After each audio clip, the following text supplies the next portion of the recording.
Hello, everybody. Good morning.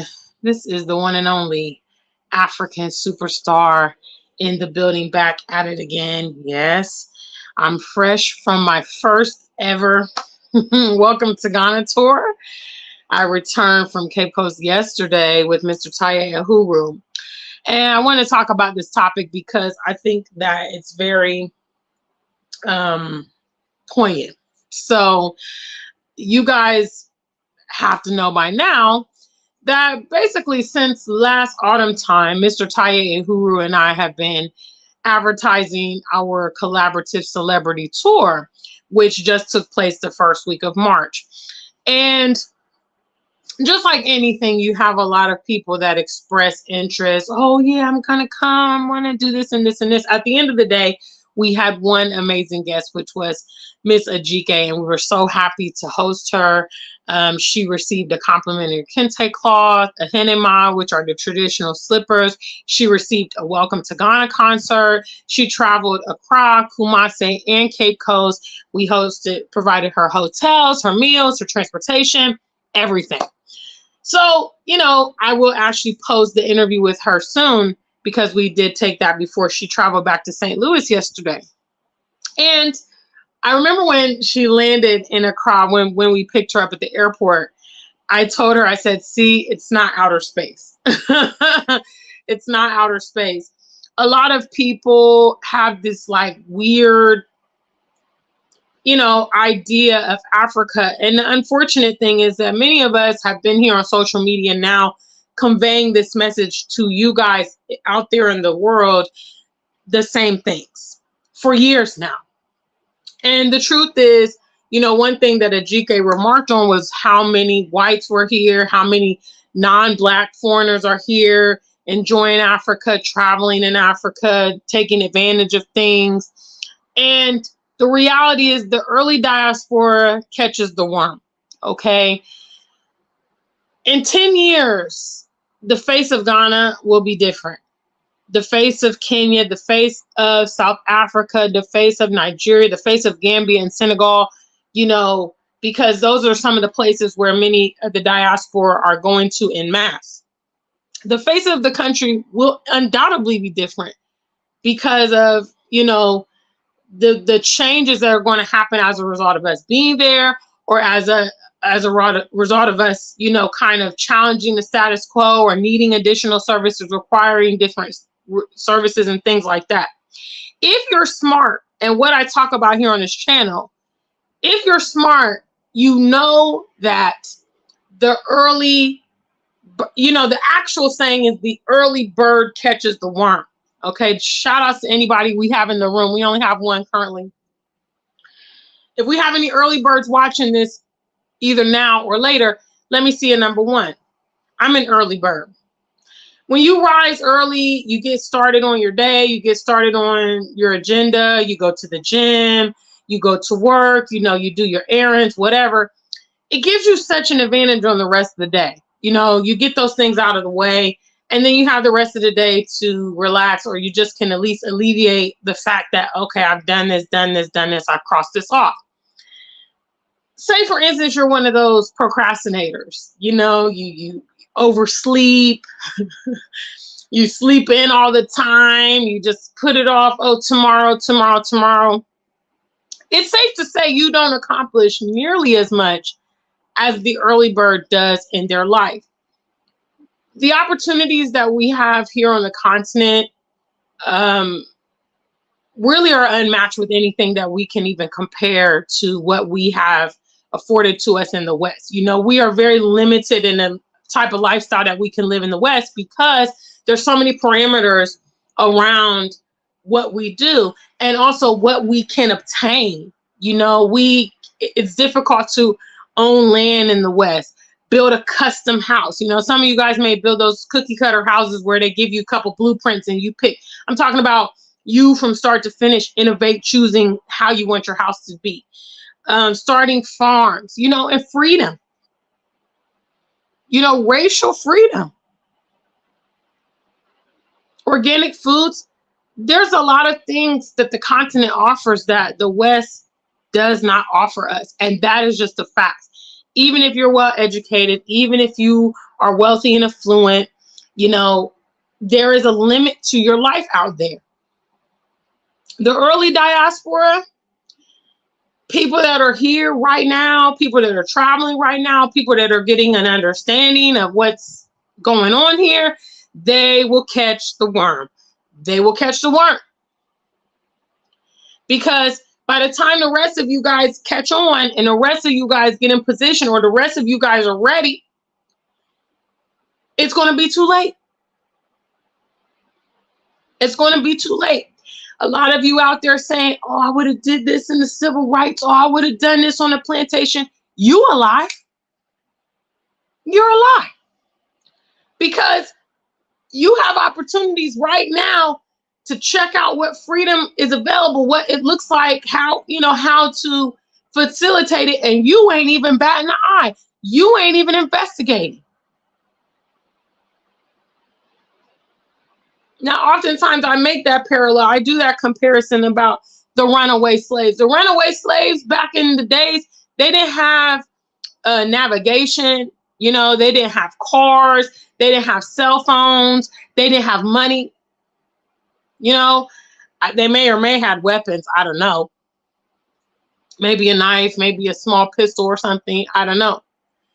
But the reality is that those people, and much like in today's day, the pioneers, the runaways, a lot of times when they make those decisions without the full comprehensive picture, because it's not available.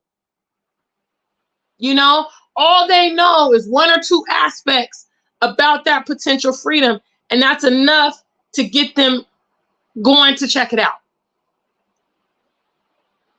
I'm so proud of Ajike because, you know, Ajike expressed to me that so many people were worried about her coming to Africa, tried to discourage her. Some of even her family members were not in support. You know, she also told me that she loves what I do and she loves what Mr. Huru does, and she wanted to actually support us, you know, monetarily by supporting our endeavors. And Ajike has been one of those members of my platform. And for that, I'm so grateful. You know, shopping at the website, being a part of our members only here on the channel, you know, donating to various causes. You know, she buys the music. And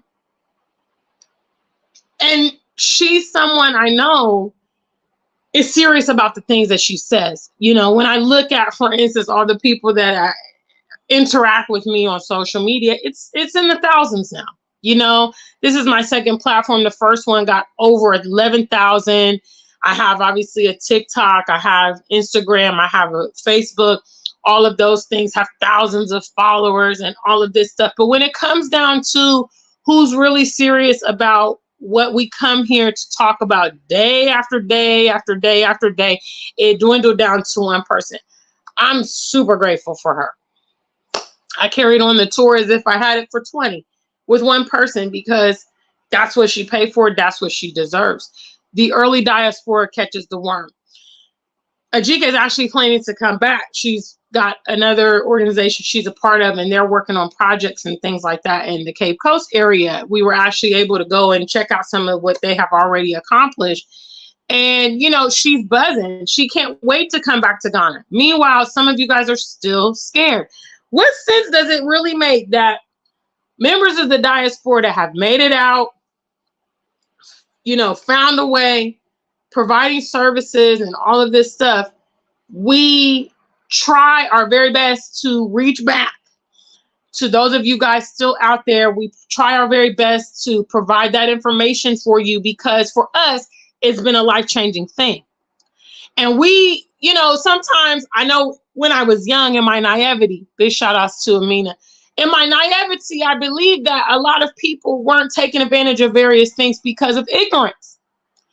The way I was, you know, I was ignorant to certain things because I had never been taught, seen, or had any exposure. So in my naivety, I was thinking, oh, when I start making them aware of what is available, they're gonna jump, they're gonna leap, you know, because they are in effect tired of this and tired of that. And hopeless and depressed. And so, providing them an alternate way out, certainly they're going to go. And then I realized how complacent so many people are. And even though they're unhappy, and even though their story looks bleak, they will not take the initiative to change things.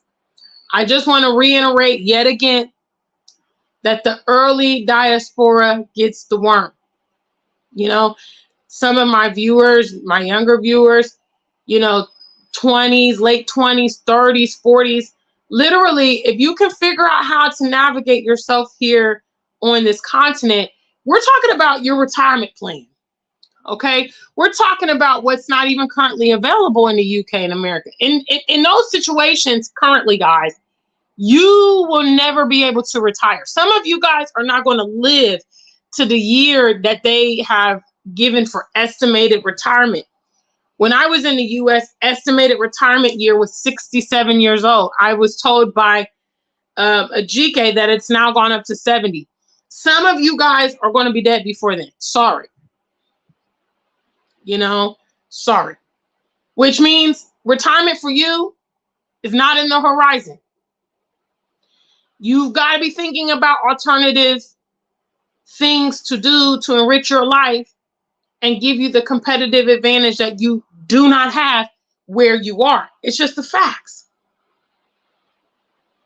Okay? It all starts with the visit, as I have been saying. Some of you guys have been asking me to do tours for years. And I have feigned that because I didn't really, I was uncomfortable about interacting with random people from online.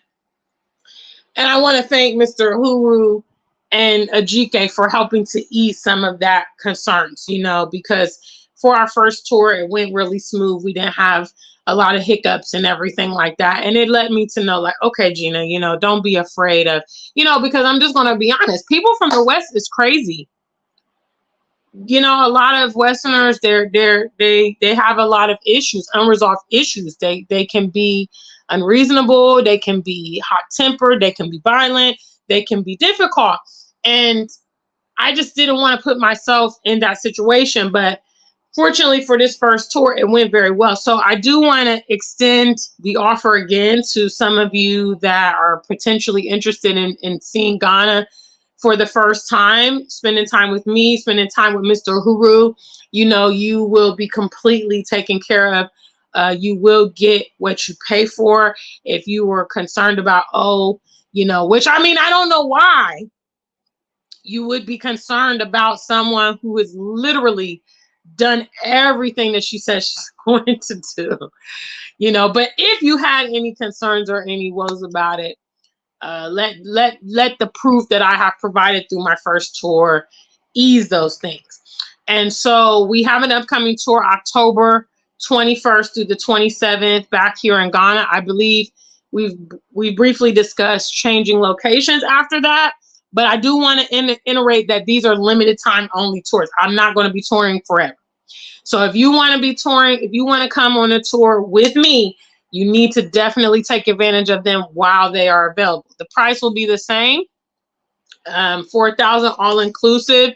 That includes a round trip ticket from either London or JFK. If you have some other travel needs, we can, perhaps work with you on those things on a case-by-case situation. We provide, again, your hotel accommodation for your stay, your transportation for your stay. We provide breakfast and dinner, your attractions. You also get a Welcome to Ghana concert. You also get a traditional photo shoot and complimentary kente cloth. So, my tour offers a lot of things. My tour offers a lot of things that the other tours to Ghana don't even offer. Hello. So if you want to come to Ghana, some of you guys have expressed coming to Ghana expressly over the years, then why not do it with one of your favorite personalities, with someone you can trust, someone that is going to really ensure, back up, and stand on what I'm offering. The early diaspora catches the worm. You know, some of you, by the time you start really getting interested in Africa, you're going to be able to be functioning as a tourist. You know, nothing wrong with that. But if you had other intentions, you had intentions of residing here, retiring here, starting business, whatever, you know, the early diaspora catches the worm. The sooner you start understanding Africa, visiting Africa, you can start envisioning where you could plug yourself. I know Ajike was, you know, looking at some of the various issues she saw, some of the opportunities that were there. And she was thinking, man, you could do this, you could do that. I could do this, I could do that. You know, and she was already starting to formulate maybe potentially business options for her. You can't do that until you know what you are working with. You know, if you have yet to visit the continent, you either have bias exposure, which most of us from the West, that's going to be the bulk of your, you know, what you think you know about the continent. And as of late, you may have the social media. You know, you got the Woda Myers, you got the Dinah Samirs, you got the Traveling Sister and T3 and you know, you're seeing Africa through many lenses now via social media, but there's nothing like coming here on the ground and experiencing it. And it's really good. I mean, I would say if I would have had the option in 2015 to kind of go with someone to hold my hand, be waiting for me at the airport, you know, take me around to significant places, teach me a bit of the culture, you know, all these things, so valuable for your first visit, because you really don't know anything at all coming into these new countries. And so let someone of your caliber lead and guide you and show you the ropes, you know what I'm saying? And I mean, I got to tour with Ajike. There were a lot of places we went that I have not been, even here in Ghana, because I've never really done the touristy thing. So, you know, Mr. Uhuru was teaching us a lot of things and telling us the history behind things and things like that. And it was really interesting. You know, I learned things about Ghana I didn't know. So I wanted to bring this topic again to introduce to you our upcoming tour in October, you know, kind of petition you to join us because I know that some of you definitely want to come to Ghana, planning to come to Ghana, and it's like, why not do it through me? You know, would you rather do it through a stranger? I don't know. Or would you rather do it through someone that, you know, you feel a bit more familiar with? Big shout out to the African Superstar family. If you're here in the building, I salute you this morning. I know it's a little early. It's quite early here.